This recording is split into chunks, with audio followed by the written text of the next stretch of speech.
Radnor Township. This presentation is co-hosted by the Radnor Township Environmental Advisory Council, the Radnor Conservancy, and the League of Women Voters. And tonight's presentation will be a presentation called We All Live Downstream, addressing various water issues. My colleague Steve Elliott from the EAC has generously pulled all of this together for us. So I'm going to turn it over to him to make the introductions of our speakers this evening. Great. Thanks, Brenda. Just a quick introduction, or one, I appreciate everyone coming, and hopefully we have a lot of people tuning in at home, and will be watching this on TV. I do want to introduce Brian and Diana. Brian's from the Delaware County Conservation District, and Diana's from PRC. So they're going to be going over a lot of different subjects in regards to stormwater management, whether you're a resident in a household, business owner, or just a concerned citizen. So I'm going to turn it over to you, Brian. We do appreciate you coming. We look forward to the content. And if there's anything we can do for you afterwards, certainly don't hesitate. So thank you.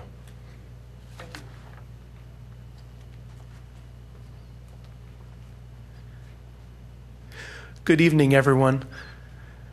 I want to first of all thank you all for coming out to the program this evening. I'd like to extend a thank you to both Brenda and Steve, who have been very instrumental in allowing both the Conservation District and the Pennsylvania Resources Council to come out to you all this evening here in Radnor Township to talk about water conservation and stormwater management. Again, I'm Brian Vedino with the Delaware County Conservation District. I'm a watershed specialist with the County Conservation District. I also have with me here this evening Diana Andrzejczak of the Pennsylvania Resources Council. And we're wanting to, again, thank Radnor Township, the Radnor EAC, as well as the League of Women Voters, and also the Radnor Conservancy for helping us to promote this particular workshop series. So we're excited about the information, and we hope that you all are as well. Funding for this program has been made available by the Pennsylvania Department of Environmental Protection through their Environmental Education Grants Program. Through that program, the Delaware County Conservation District has worked closely with the Pennsylvania Resources Council in developing the program in an effort to touch on the various water quality and water conservation related issues that face us here in Delaware County. This is actually the fourth of a total of 5 workshops of this particular series. So I'd like to begin the presentation this evening by talking a little bit about the Delaware County Conservation District, what the Conservation District does in Delaware County, and who we are. At that point, I'll turn things over to Diana, who will talk a little bit about the Pennsylvania Resources Council. Then we'll proceed to discuss an introduction to stormwater management issues in Delaware County, also household stormwater best management practices that can be utilized. Some of those practices will involve retrofitting sump pumps and sump pump systems. We'll also talk about landscaping for water conservation. We'll get into a discussion about rain barrels and rain gardens. What is a rain barrel? What is a rain garden? Why are they important? Also, how we can go about helping to conserve water in and around the home. We'll talk a little bit about environmentally friendly auto care. And finally, we'll share some additional resources that are available to the general public that speak to the various topics and issues that we'll discuss in our presentation this evening. So to begin, the Delaware County Conservation District's mission is to ensure the wise use of Delaware County's natural resources and to protect and restore the natural environment through the conservation of our soil, water, and related resources.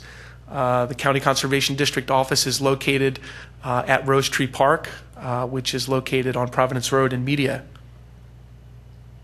And at this point, I'll turn things over to Diana, and she'll talk a little bit about the Pennsylvania Resources Council. All right. Good evening, everyone. My name is Diana Andrzejczak. I'm the Manager of Education at the Pennsylvania Resources Council. If you're not familiar with PRC, we've actually been around for quite some time. We were founded in 1939, and we're one of the oldest environmental nonprofit organizations in the state.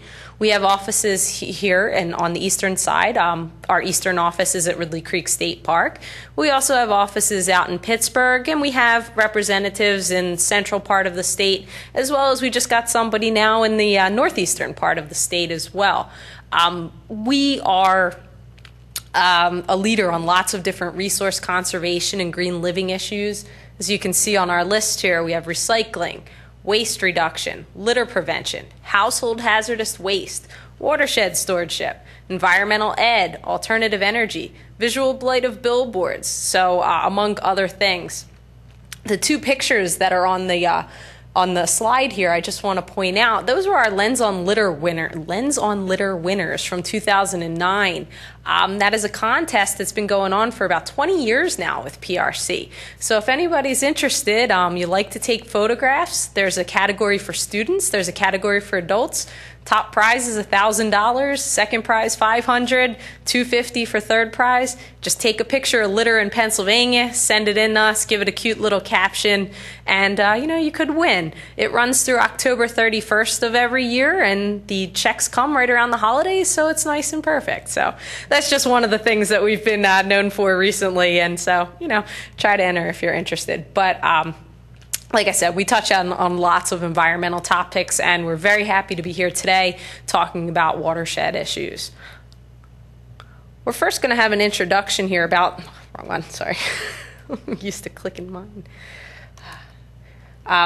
We're just going to talk about some of the stormwater management issues as an introduction before we go into the various topics that Brian had discussed. Brian's going to handle the first part of the presentation for us tonight, then I'm going to come back starting with the landscaping and finish up the end of the presentation.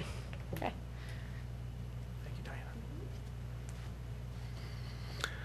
Okay, so at this point we'd like to talk about some of the various stormwater management issues that face us here in Delaware County, and we'll talk a little bit about how those issues change across the county. Okay, before we go into that discussion, it's very important that we all understand the concept of a watershed and what a watershed is. Very simply put, a watershed can be defined as a body of land that drains to a body of water, okay? And topography is really the key element that determines the boundaries of a particular watershed. In many cases, a lot of folks like to think of a watershed as a funnel in which all of the precipitation that is falling within that given geographic area will ultimately drain to one point. One body of water, whether it be a small drainage way or a small stream channel, or ultimately a river, or ultimately a larger body of water.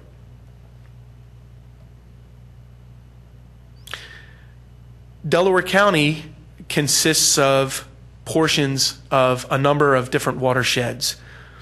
As we move across the county from the western portion of the county, many of those areas lie within the Brandywine Creek watershed.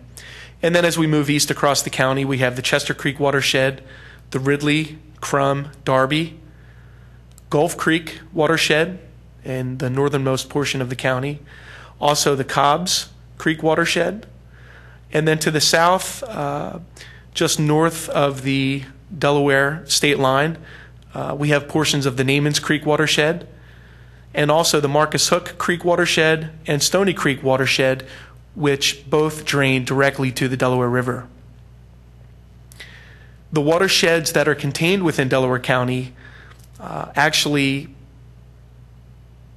make up a much larger watershed, the Delaware River watershed, which actually encompasses portions of 4 states in the Mid-Atlantic region, including Pennsylvania, New York, New Jersey, and Delaware.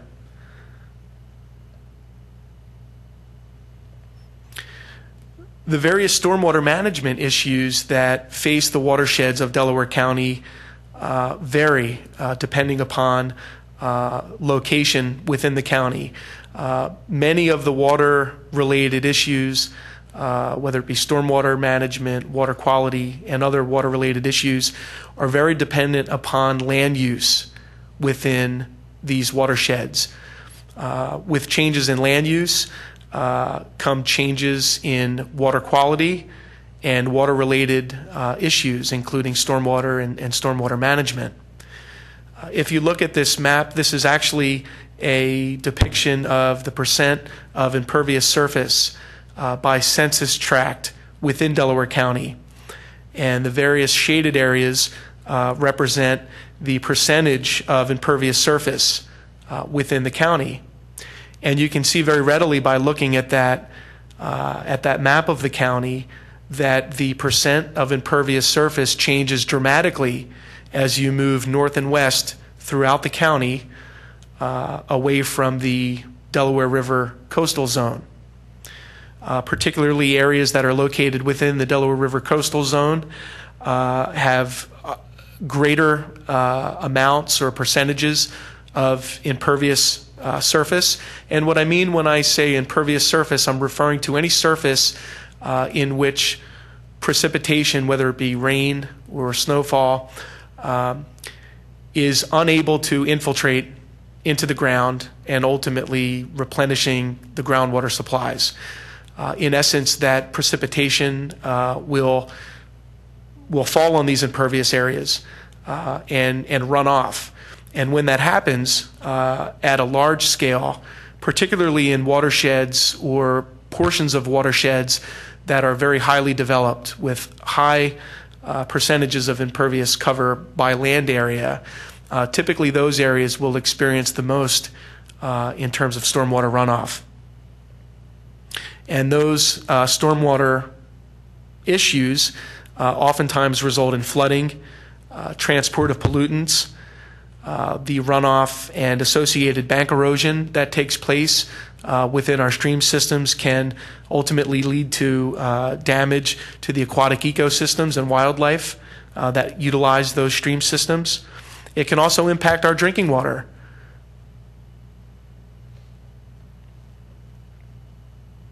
And in this slide, we see a depiction of how the runoff regime changes with changes in particularly impervious cover within a watershed. If you look at the top left of the slide, that would be representative of an area that is, we would say perhaps an open space area, areas that are predominantly agriculture, open space type land uses, in which the majority of the rainfall or other precipitation is ultimately infiltrating into the ground and helping to replenish our groundwater supplies.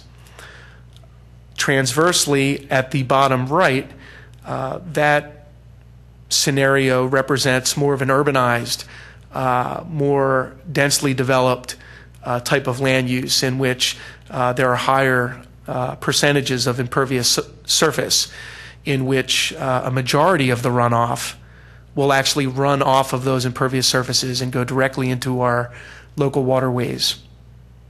And only a minimal amount of that water ends up making its way into the ground and replenishing our groundwater supplies. So as impervious surface increases, runoff increases, water quality impacts increase, stormwater management challenges increase, and habitat degradation typically increases. It's also important to understand the difference between point source pollution and non-point source pollution. So when we say point source pollution, we're referring to the types of pollutants that can be traced back to a single point of origin, which would perhaps include an industrial or sewage treatment discharge. You can actually point to and identify the source of that pollutant. Those types of pollutants, the point source pollutants, are typically regulated by state and federal environmental agencies such as the Pennsylvania Department of Environmental Protection and the U.S. Environmental Protection Agency. On the other hand, non-point source pollution is a type of pollution that typically comes from a wide array of sources, different sources, diffuse sources that are difficult to readily identify, difficult to put your finger on. It's not the type of pollution that typically comes out of a pipe in a stream bank. A non-point source type of pollution might include sediment eroding from an active construction site that's not utilizing appropriate erosion and sediment controls that are designed to keep that sediment on site, prevent the sediment from washing off into our local waterways.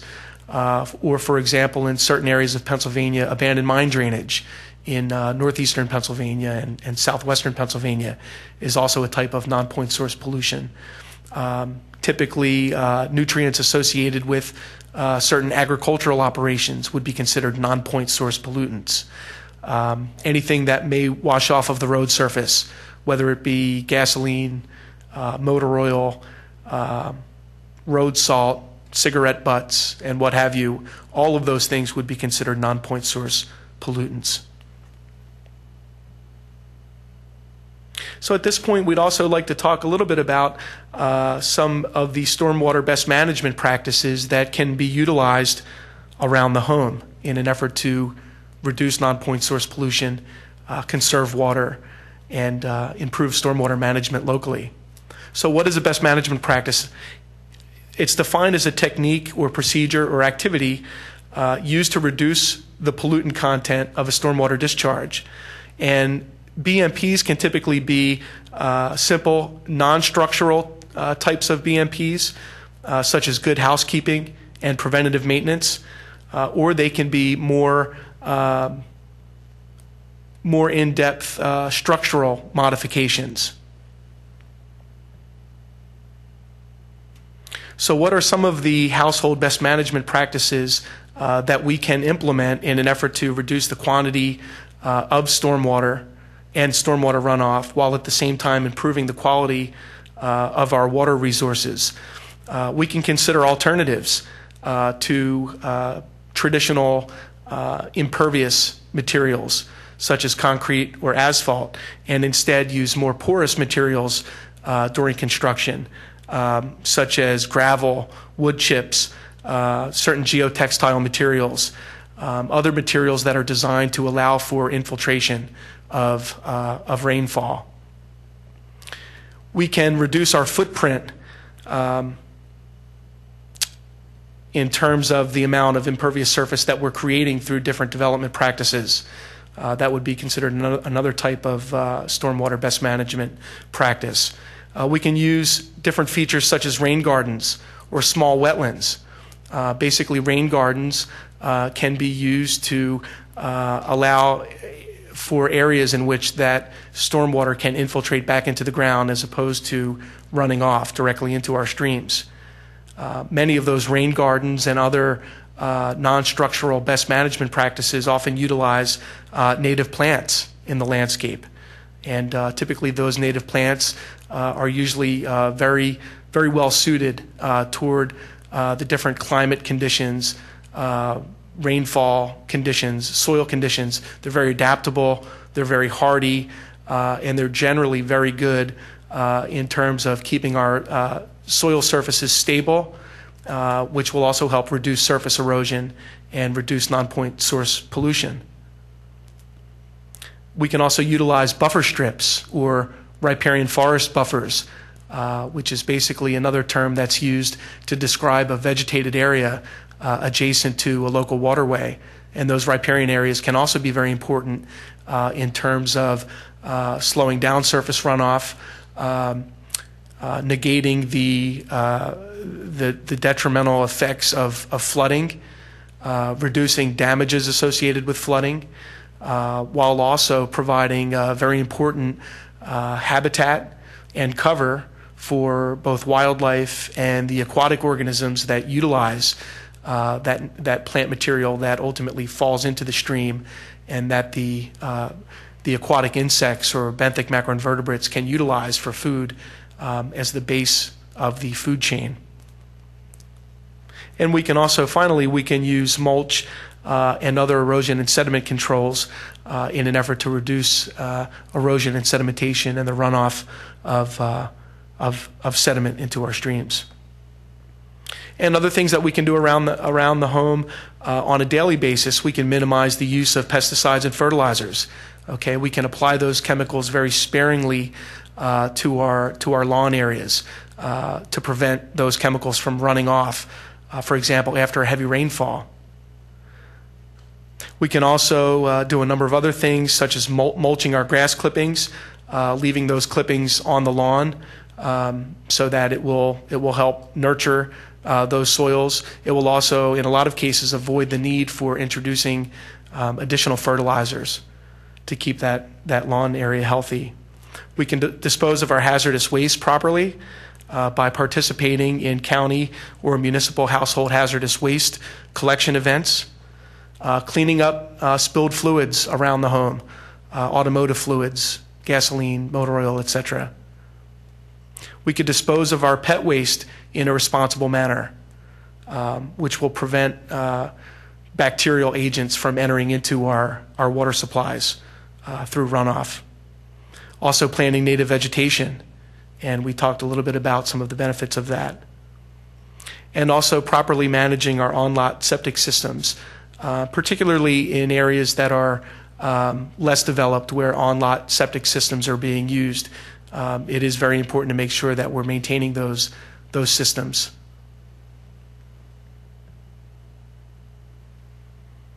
We'll also talk a little bit about sump pump drainage retrofits. Typically, homes and buildings oftentimes have sump pumps that are designed to capture and pump out any of the water that may accumulate around the foundation of the structure, whether it be to seepage of water through the foundation walls, or whether it be a result of the groundwater table rising and seepage entering into the structure from below the structure itself.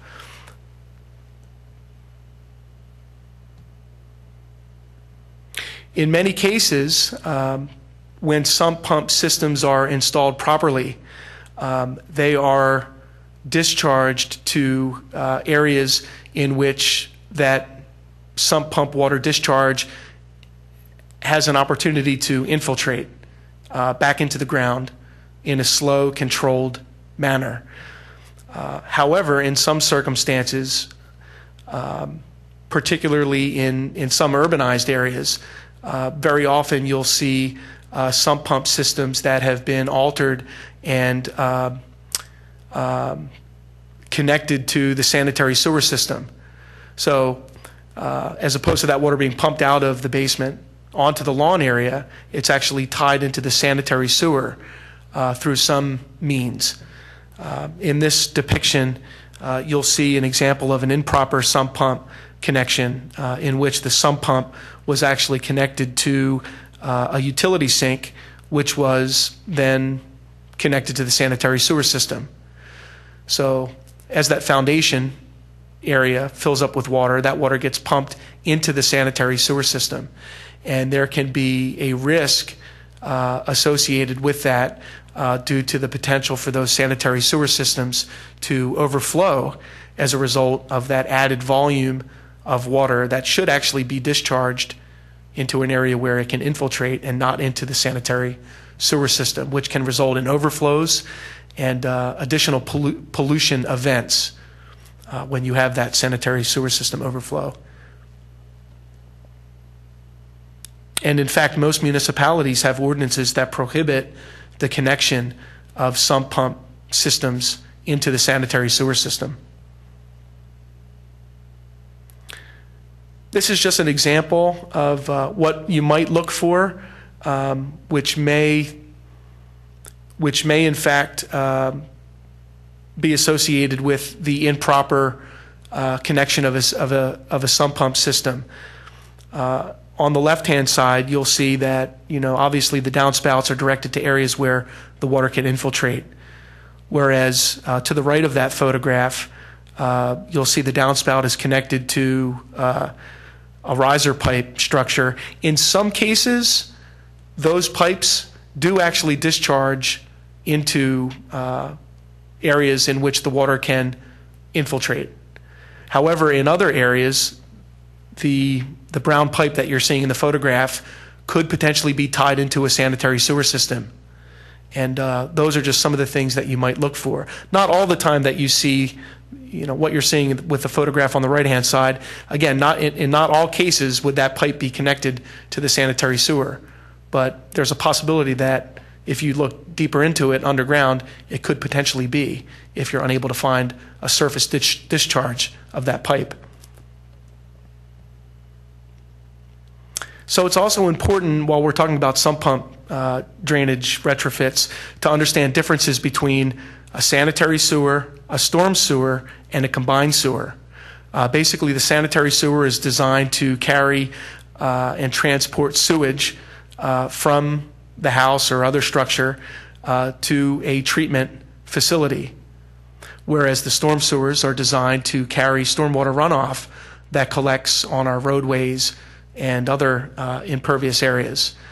Typically, that water enters the storm sewer system via a network of stormwater inlets that you'll see usually along the surface of the shoulder, rather, of a roadway. And then finally, in some communities, particularly older communities, in some instances there are combined sewer systems in which the sanitary and storm sewer systems are combined into one system. And in those systems, particularly, there could be a potential for sanitary sewer overflows, particularly during more severe storm events. So again, it's very important to reduce those reduce the sewer overflows by making sure that we're routing our sump pump discharge systems to the appropriate areas where that water can be infiltrated and away from the sanitary sewer system. So at this point, I'm going to turn things back over to Diana, and she'll talk a little bit about landscaping for water conservation. Thanks, Brian. Oh, you know what? These were the basins still. I'm sorry. Oh, I'm sorry. Should go in the other one. Okay. Go ahead. Thank you, Diana. I'm sorry about that, folks. Switch the slide over a little bit. Okay. Yes, before we get into the landscaping practices, we'll talk a little bit about the differences in the types of stormwater management basins. We have what are called retention basins that are basically designed to permanently hold water by design. And usually those stormwater management facilities are designed for water quality improvement, groundwater recharge, aesthetic purposes as well, or any combination of those purposes. And usually these retention basins are also referred to as wet ponds, whereas detention basins are designed to temporarily hold water before that water is ultimately discharged into the local waterway. In a lot of cases, the dry detention basins are referred to as dry ponds. And finally, infiltration basins are another type of stormwater management basin in which that water is designed to infiltrate. Very similar to a rain garden, but usually on a larger scale, trying to get the water back into the ground to replenish the groundwater supplies. And these are just various photographs depicting the different basins, or rather the different types of basins, with the retention basin or wet pond, the detention basin or dry pond, and ultimately the infiltration basin. And in this example, you're actually seeing an infiltration basin that was installed within a parking area in an effort to capture that runoff and infiltrate that water back into the ground. So at this point, without any further ado, I'll turn things over to Diana. Thanks, Diana. Thank you. For real this time, okay. As we've talked about already a few times, landscaping, plants, the use of vegetation can really help to reduce problems associated with stormwater runoff. So why? Why should we do this? Proper landscaping techniques, They create beautiful landscapes for us. They benefit the environment. They save you water. They're attractive, they're water efficient, they're low maintenance, and they can even increase home values in some cases. As you can see here, there's a lot of economic and environmental benefits for implementing landscaping that's, water conservation minded in your home and your home design. Lowers your water bills from reduced water usage. Usually these types of plants, they don't require as much water. If you're using, we'll talk about native plants in a moment. It's obviously going to help protect habitats, provide habitats for different types of plants, different types of animals. The more we have out there, the more we plant, the more we can attract as well. We don't have to pump as much, so there's decreased energy usage that goes along with that. If you have trees, you can have reduced cooling costs, reduced heating costs even. These can definitely help in that regard as well, if you properly place those plants and trees. It also reduces, as we've been talking about all night, all of these are going to really help to reduce that runoff, help to reduce the runoff that's carrying the soil, the sediment, the fertilizer, the pesticides, and it's not going to go directly into our lakes, our streams, our bodies of water. Fewer yard trimmings to be managed as well. Usually nice native plants don't require as much maintenance either.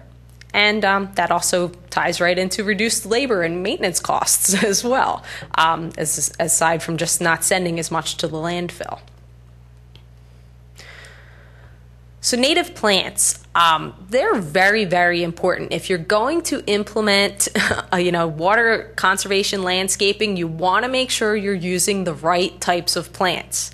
Native plants are really the way to go with this. In our resources, we have several guides, several links that give you native plants of our area. So we really recommend looking into those, making sure before you do any type of planning that you're going to use a plant that's designed for this area. In fact, native plants, they've been here. They usually are considered, they say usually before the Europeans got here. They've evolved here over time, which also means they've adapted to our local climate conditions. So they're more hardy than non-native plants. They have natural defenses to local issues such as drought, cold temperatures, diseases, insects, nutrient-poor soil. So since they've been here, they know how to adapt to these problems, these conditions, which is why they require less water, why they require less maintenance. Also, several other things. Native plants, again, these are especially good for providing a habitat to insects and wildlife, supplying them with food, shelter, nesting, breeding sites. The native plants are the plants that these insects, these animals want to go to. They support animal and bird migration. They're less susceptible to pests and diseases. They encourage that infiltration and the recharge of the groundwater supplies. They increase water holding capacity of your soil. They don't need additional watering. They don't need extra fertilization as well, and that's great because we want to reduce our pesticides. We want to reduce our fertilizers. They also help to filter sediment and pollutants. Plants' roots are great. Plants in general, not just filtering our air, filtering our water as well. They help to slow that stormwater runoff, and they help to control and reduce erosion. So native plants, I cannot stress how important they are. If you're going to plant something in your yard, try to make it a native plant. Another really important part of why you should use native plants are their root systems. Most lawns are planted with non-native grasses, and their short roots don't absorb and filter water effectively. So it's still, even though you're thinking, oh great, I have this big lawn that can infiltrate this water and not have runoff. If it's not native grass, it's still actually going to contribute to the runoff problem. Non-native lawns require more mowing and more watering than native landscapes. And native plants have much deeper roots, as you can see you can kind of see up there. The ones on the right-hand side, native plants can have root systems that go 16 feet deep. So that really helps to increase the soil stability, increase the absorption and water retention. So native plants are very important. And just a couple facts about your lawn. So a lawnmower pollutes as much in 1 hour as 40 automobiles driving. So non-native grasses require more mowing, more air pollution in that regard. 30 to 60% of urban fresh water is used for watering lawns. So non-native doesn't need to be watered as much. 67 million pounds of pesticides are used on lawns each year. Okay, so again, native plants, they're less susceptible, they're less likely to be attacked by insects and bugs. 580 million gallons of gasoline are used in lawnmowers each year, and 25 billion is spent on lawn care. So just by planting native plants in your yard, you can even help to cut down on some of these statistics too. Okay. And here is just a slide that I've selected with some native species that are common to our area here. A couple of different flowers. We have bee balm, we have cardinal flower.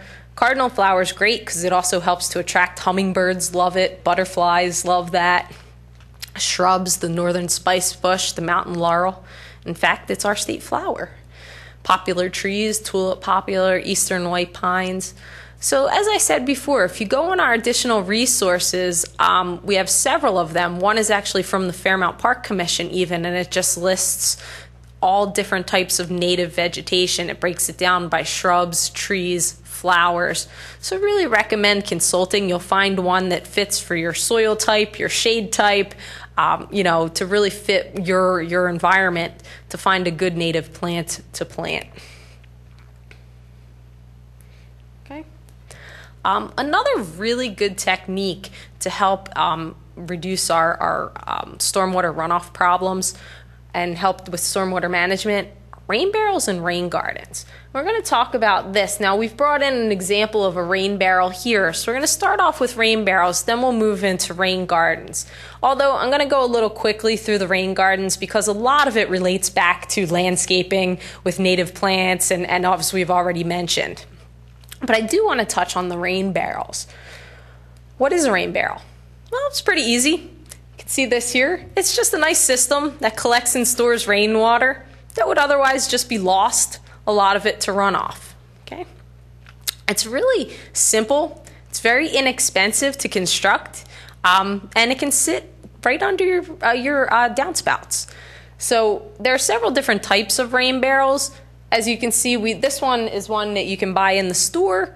There are very fancy ones as well. If this isn't your terracotta color here, big pickle barrel isn't your cup of tea, they have very nice ones that fit in with many different decors. Again, however much you want to spend on these. They can really range from very cheap to make yourself at PRC. We have several recycled rain barrels to fancy ones, like we said, that can help fit maybe more in with your design of your home. All of them, though, will help with our stormwater problems. Okay? There are a lot of benefits of rain barrels, and pretty much the benefits are similar to the benefits of everything else we've been talking about, of the native plants, of the best management practices. Because again, they want to, that initial stormwater surge when it's raining, that's what's likely to overwhelm those systems. And as Brian was talking about, can have those combined sewer systems have overflows. So if we use rain barrels, we have them set around, we can help to reduce that. So they slow down that runoff into the streams and the storm drains. Again, then that's reducing erosion, reducing sedimentation, reducing the amount of pollution, hence, because it's not picking up all that stuff from the roadways and taking it with it. It's also providing you free soft water to use for outdoor use, very important there.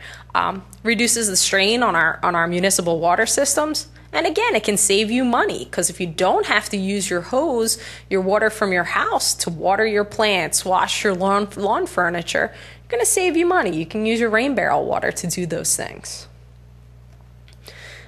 And just to clarify, the rainwater barrel, the barrel water should be used for watering your lawns, watering your gardens, washing your cars, cleaning your windows, washing lawn furniture. Pretty much all of your outdoor uses. It shouldn't be used for anything involved drinking, cooking, bathing, okay? It's not potable water. So outdoor uses only. But I know I have to water my lawn a lot, so using a rain barrel really helps in that regard. Okay? Now this is a really long list of instructions here. I'm just going to try to clarify it for you a little bit easier. Obviously, you want to put it, usually walk around the front there, but you want to select the site close to where you're going to use the water. Okay, that's obviously, you know, and you want to put it under that downspout that's going to be near that spot. So if you have a garden over to your left, maybe you want to put it on the downspout here, right? You don't want to put it on the other side of your house. Makes sense. You will need a base for your rain barrel, though, because they work with gravity. So you want it to be off the ground a bit. And there are several different types of bases that you can use. You know, concrete blocks, cinder blocks, wood pallets. They're all good choices. You just want to make sure you're going to have a base that's sturdy enough to support something like 400 pounds. When these barrels are filled, they are very, very heavy, and you don't want that to come crashing down on somebody. So that's also why you want to make sure it's secure. If you have young children running around, you don't want this big barrel in a place where it could fall over. So just make sure you have yourself a nice sturdy base, but you do want it on a base so you can take advantage of gravity to have it come out of the taps. And you also want it to be high enough up so that you can put your bucket, watering pail, or even attach your hose to that. That's more important if you're going to make your own barrel. You can just drill a hole into here, and you can buy your little faucets very easily at the hardware store. But you don't want to put it all the way down. Like that one in the front there, it's probably a little low. And that one might be even up a little high. You kind of maybe want to split the difference between the two. Maybe, you know, right around there would probably be a good place for your faucet. Yes? Logically, you would think you would want your faucet at the bottom. Right. It's just, yeah, because you want to try to get all of your water out of it. But at the same time, when it's really low and if you don't have it high, and that's also can contribute to if you do have a high enough base, then yes, you can put it down that low, but it's really for, sometimes if it's low, it's really hard to get a hose onto there, or it's really hard to get a bucket under there. So you just want it either high enough on your base or high enough on your barrel so that it's going to allow you to actually get in there and use that water. So yeah, so there's various positions that you can attach that to. So what you want to do is you want to measure up from the original ground level, or measure from the bottom of your base to the top of your barrel, because you're going to have to cut off that portion of your downspout. Okay, so you just measure and you cut that off. Keep that, because you probably will want to attach it again later in the winter, because we'll talk about winterizing your barrel in a moment. So then you want to attach, there's several different. It's all going to depend on the barrel you buy or the barrel you make. In this case, as you can see, there's a screened opening on this one. So for a lot of ones like this, you can just kind of rest your downspout right on top of there and it'll go into your barrel. Other ones have specific openings that you can actually use a flexi elbow on the end of your downspout and connect into there. So again, it's really going to depend on your barrel. If you buy it in a store, they'll have directions. And in fact, some of them even come with diverters now, where you just run it into one of these side taps, and you don't even have to cut your downspout like that as well. So it's going to depend on what you buy. But the idea here is there's a lot of different options, and somehow it's going to connect to your downspout. Okay.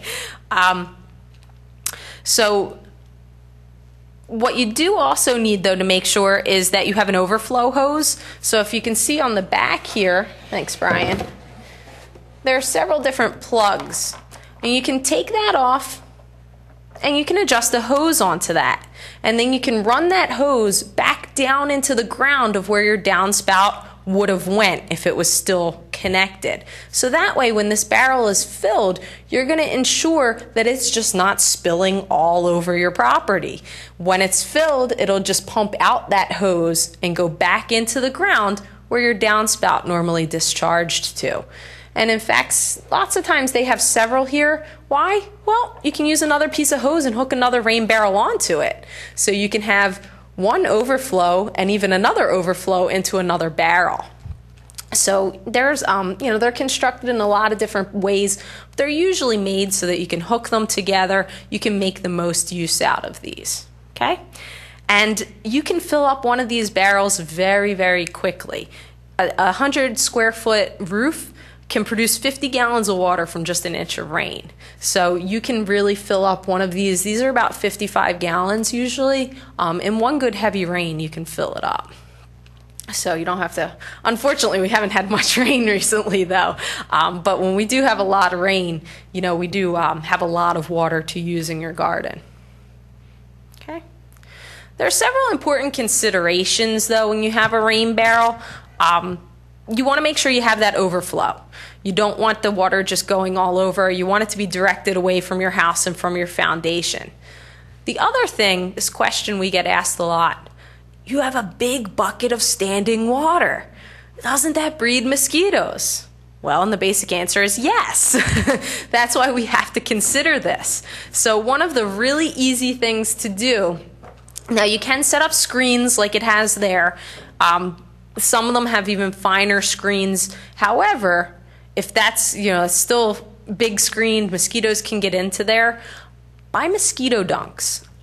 They are actually natural bacteria that you stick in there, and it will take care of your mosquito problems. And in fact, those dunks, a lot of times you don't even have to use a whole one.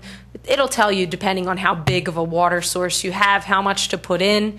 They usually last for about 30 days, I believe. So you should really consider the mosquito dunk to help control any mosquitoes that might breed in there. Then you won't have that issue. Okay, so it's Bacillus thuringiensis israeli. Yeah, I can't say that. We just call it BT for short. And you can usually pick that up just about any type of lawn garden store. So you can pick up a whole, and it comes in a nice big pack for you. So you definitely wouldn't run out of those in a season. Okay. The other thing you want to make sure is that you clean your screen regularly. Sometimes, especially if it is connecting right from the downspout into the bucket, you have a little screen on the bottom of that flexi elbow.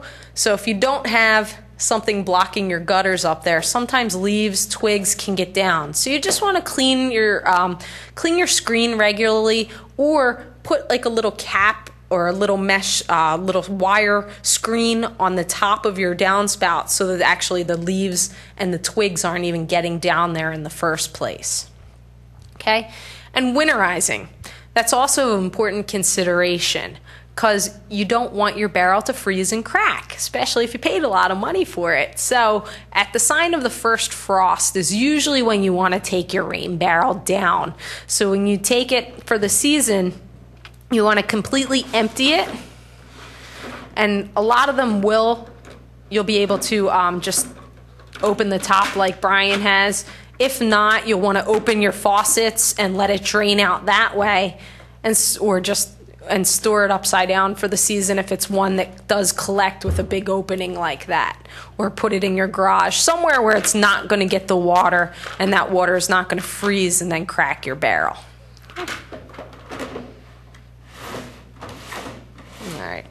If you want to make your own barrel, just to let you know, it is very easy to do. Securing the barrel is the biggest issue. I know Coca-Cola in Moorestown, New Jersey sells them for $5 each. So that's been a really good source of the barrels for us. Or anywhere that might get food in big barrels like this. Why I say food is lots of different things come in these barrels, and we want to be preventing the spread of pollution, so we don't want to be using a barrel that might have had some type of chemical in it, and then we're spreading that everywhere. So we know a food grade barrel had to contain safe materials in there. So anywhere that has big food grade barrels, like I said, I know Coca-Cola has them, and you can get them very cheaply, and all you have to buy other than that is your faucet, and also just another pipe here for your overflow. In fact, I have, just to show you.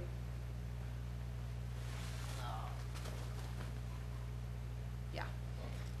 So You have a faucet and just a piece of pipe fitting like this that you'd be able to put onto there. And I believe they're 3 inches, so if you use a 3-inch bit, it usually fits in there just about perfectly. Now, we did use a little sealing on these, but for the most part, lots of the ones we made, we don't even have to. They fit so nice and perfectly together. And that's all you really need to do.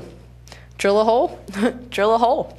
And it's very easy. And a lot of the food grade barrels have a nice opening, nice round opening like that actually the flexi elbow fits right on top of. So it's very easy to make them. You can make them very cheaply, 10, 15 bucks, or you can go buy them in the store as well. Like we said, there's many different varieties to choose from. Okay. Usually when we say rain barrels, we also talk about rain gardens. A lot of times they go hand in hand because people like to drain the rain barrels into the rain gardens sometimes. But what is it? Well, it's a planted depression that allows the rainwater runoff from impervious surfaces like roofs and driveways, walkways, to infiltrate into the soil. So that's going to help to reduce our stormwater problems. What are the advantages? Well, obviously it's going to reduce that rain runoff, allow it to soak into the ground, and they can absorb 30% more water than a traditional lawn. So it's a very great advantage of a rain garden right there. There's a couple of different considerations for installing a rain garden. I'm not going to go over all of this in depth because, again, on our resources, we have a lot of this information, and it all depends on how big of a rain garden you want, what you want to include in it. We have some really great handouts as well about rain gardens, so there's a lot of information that can go into this. So I'm just going to kind of give you a quick overview of some of the basic installation and considerations. So obviously, just like you want to put your rain barrel in the right place, you want to put your rain garden in the right place. You don't want them too close to buildings, too close to foundations. You want to try to avoid leaky basements if possible. Beware of any underground service lines, utility lines. You don't want to be digging a nice shallow depression right there or having all of that water drain there either. You can also redirect the rain. There are several different solutions for this if you do want to put it in a specific place. So if it doesn't flow naturally to your chosen spot, there's different ways you can do this with rocks and paths. There's a lot of different ways to do that. If your land slopes, you can even create a flat area with that in several ways as well. And don't excavate an extensive rain garden under large trees, though. It's not the best area for that. You do need to evaluate your soil, though. Drainage is obviously going to be important. So, you want to test your drainage in those areas. Design that there is a whole design process that can go into this. Design that infiltration area. If you have compacted soils, what are you going to do with that? Believe it or not, a lot of times something as simple as compost can even help with compacted soils because compost is a soil conditioner and helps to improve all different soil types. So there's some evaluation to do of the soil because you want to make sure you're going to plant it in the right place and what type of plants you might need. What is your pH in that area? What type of plant would do well in a soil with this kind of pH? So those are definitely considerations before you even start with your rain garden. Okay? And you're going to develop your own design. Okay? So obviously, how big do you want it to be? Rain gardens can range from 150 to 400 square feet. But even a really small rain garden, even just planting some plants in an area will contribute to help solve our water pollution problems. And like we say, it'll be a lovely addition to your landscape no matter what you put, as long as they're native plants, right? So you want to define the borders. Where are you going to put your garden? How big is it going to be? So you can see in that picture up there, they've kind of staked out where they would like their garden to go, the parameters of their garden. Are you going to need, how much soil are you going to need for replacement in there after you dig out your depression, right? Do you need to improve your soil, as I mentioned already about that? Different soil conditions. Do you have to grade the pond area? So if you do have, if you have your ponding area there, grading that. Of course, selecting your plants is important. You want to select native plants, though. That's the most important thing. And use the appropriate plants in the appropriate locations. So if it is a place that doesn't get full sun, that doesn't, that gets more shade, make sure you're picking shade tolerant, full light. Pick the right plants for the right locations as well. Okay? If it doesn't rain, well, obviously water your plants until they're established. Once they get established, though, as we said, since native plants are adapted to local conditions, they can usually handle periods of drought, periods of cold, much better than non-native plants can. But we do need to get them established and thriving first. Break strong water flows. Some strategically placed rocks or boulders can prevent gullies and break that strong flow if you see you have that happening in your garden.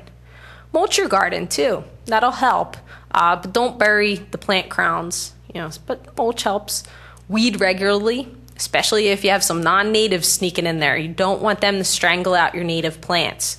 And that's why we try to plant more native plants to help take back those areas where non-natives have spread and a lot of times taken over.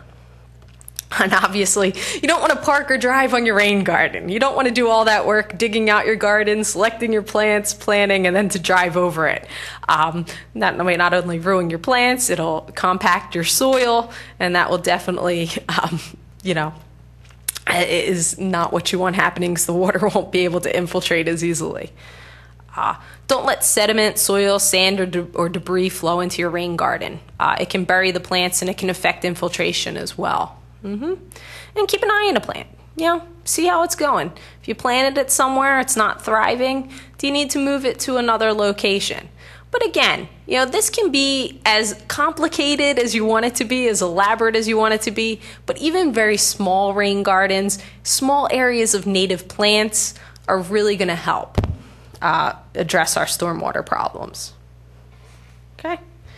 Now I'm just going to go over some tips about conserving water in your home, some environmentally friendly auto care. We're just about done. But these are always good tips. You want to try to make every drop count in your house. And these are some interesting facts about home water use.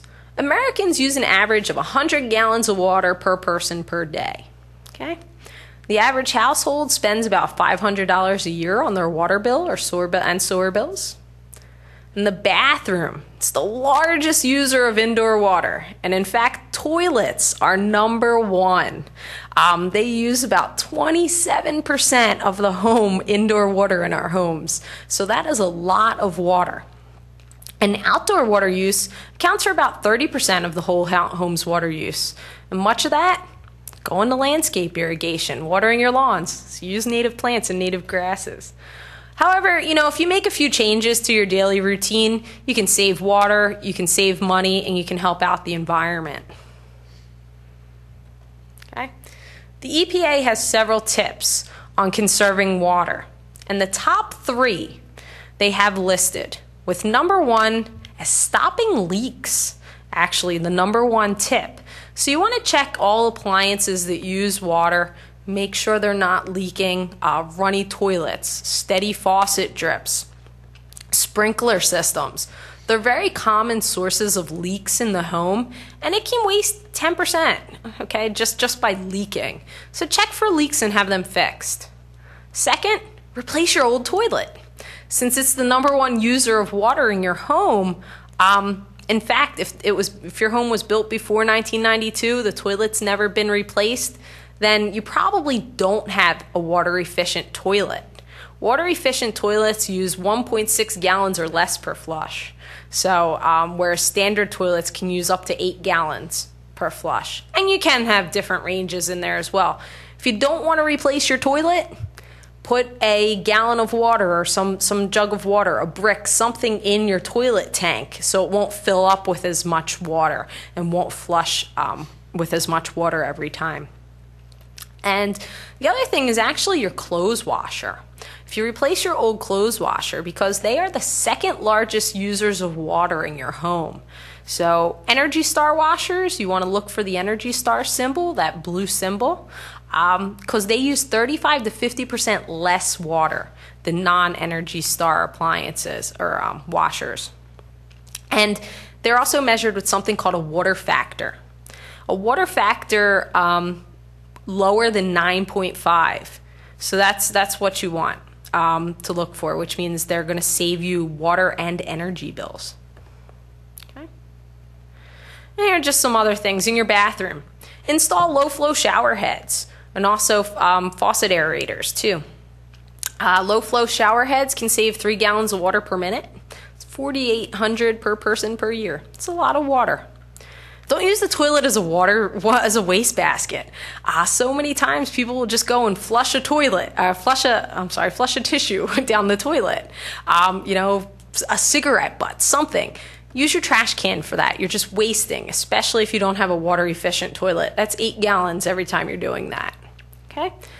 Install the aerator on your sink so it mixes that air with the water, and it can bring that down to about only 1.5 gallons per minute coming out of there instead of up to 3. Obviously, turn off your water when brushing or shaving. That's one we all know, but we all actually practice. And take shorter showers instead of baths. It can take about 40 to 50 gallons to fill up a standard-sized bathtub. It's a lot of water. So if you go and you're using a 5-minute shower with a low-flow shower head, you can use about 15 gallons of water. So that's significant savings right there. Okay? And if you must use a tub, close the drain before turning the water on and fill up the tub only halfway. Try not to wait for a lot of water to run out of the tub first. Okay? In the kitchen, several things. This is a good one. Keep that pitcher of water in your fridge so it's nice and cool and ready to go instead of standing there at the tap for a good 30 seconds waiting for that water to get nice and icy for you to drink. If you have a pitcher of water in the fridge, you won't have to do that. You're not going to waste several gallons of water doing that. Only run the dishwasher when it's full. Thaw food in your refrigerator overnight. Don't sit there and run it under the cold water. That uses a lot of water to thaw stuff, so place it in the refrigerator overnight. Scrape your dishes clean into the trash can instead of rinsing them down the sink and using your garbage disposal. So try to scrape them before you're going to put them in your dishwasher. Wash fruit and vegetables in a basin too instead. Fill up that basin and scrub them. Don't just let that water run over them. And try to use compost if you can. Compost your fruit and vegetable scraps instead of using the garbage disposal to get rid of them. In the laundry room, wash full loads of laundry. Wash in cold water to save energy.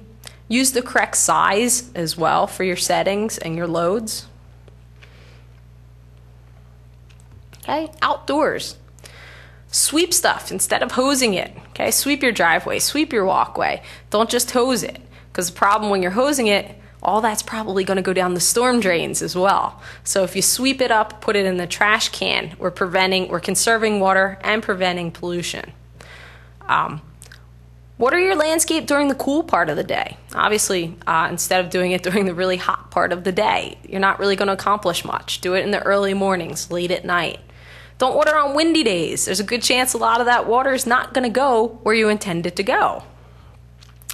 Sorry, our formatting's a little off here, but adjust your sprinklers to water the lawn and garden only. You would be surprised how many times I walk around and see in front of buildings the sprinklers are just wetting the pavements and the ground. Obviously, that's wasting water and again contributing to runoff going down our storm drains. Use mulch around your shrubs and your plants to reduce evaporation. Okay. Consider purchasing water-saving swimming pool filters. And use a pool cover. Reduce that evaporation so you don't have to keep filling up your pool all the time. And this is another just interesting one. There's lots of recreational water toys out there that require you to constantly fill those up, use those again. So maybe look for alternatives to those so you're not using as much water there either. Okay. And this is the Water Sense label. I just want to make sure everybody is aware of this. Just like there's an Energy Star label, there's actually a Water Sense label too. So it makes it easier for us to find products that are water efficient. So that symbol up there, that's the Water Sense symbol, and it means that it meets those EPA criteria. And they're usually about 20% more water efficient than average products. And it appears on bathroom sinks, faucets, and accessories. In fact, a new home can even be branded with that, meaning the entire home has been designed to be water efficient. Shower heads, toilets, urinals, all of these fixtures have the WaterSense label on them, where you can find them on those products. So look for those if you're replacing any of these things in your home. Okay? And we're just going to end with a couple slides about environmentally friendly auto care. Put the brakes on water pollution. Oil and fluids, heavy metals, toxic materials, all of these things make their ways into our driveways and then usually down into our storm systems. And that's affecting our water quality and even our drinking water. So here are just some things to consider. Did you know each year over 180 million gallons of used oil is disposed of improperly? Okay. 1 quart of motor oil can pollute 250,000 gallons of water in our rivers and lakes. So just 1 quart can cause very, very widespread pollution. Brake pads contain metals that are worn away, creating brake dust that can enter our waterways. Some brake pads contain as much as 20% copper, which is toxic to aquatic life. The average homeowner uses 116 gallons of water to wash a car. Recycling 1 gallon of used oil can generate enough electricity to run the average household for 24 hours. And used oil can be refined to the same quality as unused oil. So that's why it's important to try to recycle it when you can. So you're thinking, I just have 1 car, but you think about all those cars on the road. Think about all that combined effect that a neighborhood can even have, and it can seriously affect our water quality. So some of the things we should do. To make sure you're washing your car the right way. Wash your car on the lawn or in a gravel area instead of paved surfaces. This will let the soapy water be absorbed into the ground instead of running off onto into our drains and our sewers. Use a bucket instead of running the hose constantly. Use biodegradable, phosphate-free, water-based cleansers and soaps because, if it does happen to get into our systems, at least that's a bit safer. And actually, the best thing you should do, take it to a commercial car wash. Number one, it's easier for us, but the most important thing is actually they usually reuse their water several times and then send it to actually a treatment plant, not just into the sewer system. So that water gets reused and it gets treated. So commercial car washes are really the way to go. Keep water safety in mind when you're working on your car as well. Inspect your car regularly, maintain it, see if there's any leaks, have those fixed. If you do spill something, use kitty litter, use sawdust, try to absorb and get that up so it's not left or don't use your hose to wash it down the driveway. Use ground cloths, use drip pans when you're working on your car. Use funnel or pumps when you're handling liquids, right? It's very easy to spill those. So use your funnels. When possible, use rags to clean and wipe up your car instead of running the hose and using water. And don't mix your auto fluids because they're not going to be recyclable when you mix them. And it could create a more hazardous chemical as well. So there's supposed to be a graphic up there that says these things can be recycled. It's missing for some reason. But used motor oil, used oil filters, brake fluid, transmission fluid, tires, batteries, antifreeze, all of these things can actually be recycled. And if you go to earth911.com and put in what you're looking to recycle, this is just for anything even. This right now I'm talking in regard to our automotive stuff, but this is anything you have household-wise. You can use that website as a great resource to find locations near you where you can recycle those items. And, so by practicing responsible car care, you can help to reduce your vehicle's impact on the environment. Okay? And this is a list of additional resources. It's also on a handout over on the table over there. And these are many of the websites that we used in helping to develop this presentation. There's the Homeowner's Guide to Stormwater Management, the American Water Works Association, Earth 911, the Fairmount Park Service with the native plants and trees and shrubs, Your water saver home, that's a cool little interactive tool where you can click on different rooms of the house and see where you can save water. Landscaping with Native Plants in Pennsylvania is a very good brochure put out by DCNR. Water Sense has its own website as well. Water use calculator, that's a pretty fun thing to do to see how much water you're using. And there's also a water footprint calculator. I'm sure you know the carbon footprint. Well, what's your water footprint? That doesn't just include what water you're using in your house. It's looking at a lot of things in your lifestyle and how all of those affect the water. And even a water savings calculator too, to say you want to replace something in your home. How much water can I save by doing that? So these are some really good additional resources. We invite you to go to these websites to learn more.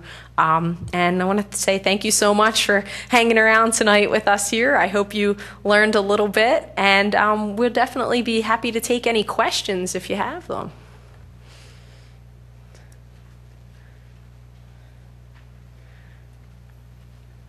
Okay, no questions? Well, Everyone's quiet this evening. before you go then, we would love if you could leave us your feedback. These programs are made possible through grant funding, and so they like to get feedback on these programs to hopefully get more grant funding to do more programs. So there's some evaluation forms and pens on the table over there. If you'll take a minute to fill that out before you leave, we would really appreciate it. And just wanted to thank everyone again for coming out this evening. We appreciate your time. We hope that you found the information beneficial.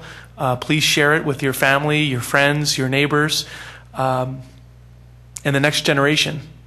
So it's important that the little ones grow up with these concepts. So thank you.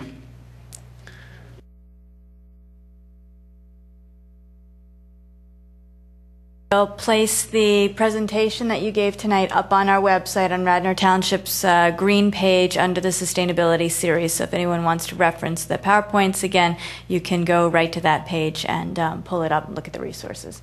Thank you again for coming. We appreciate having you. Thank you.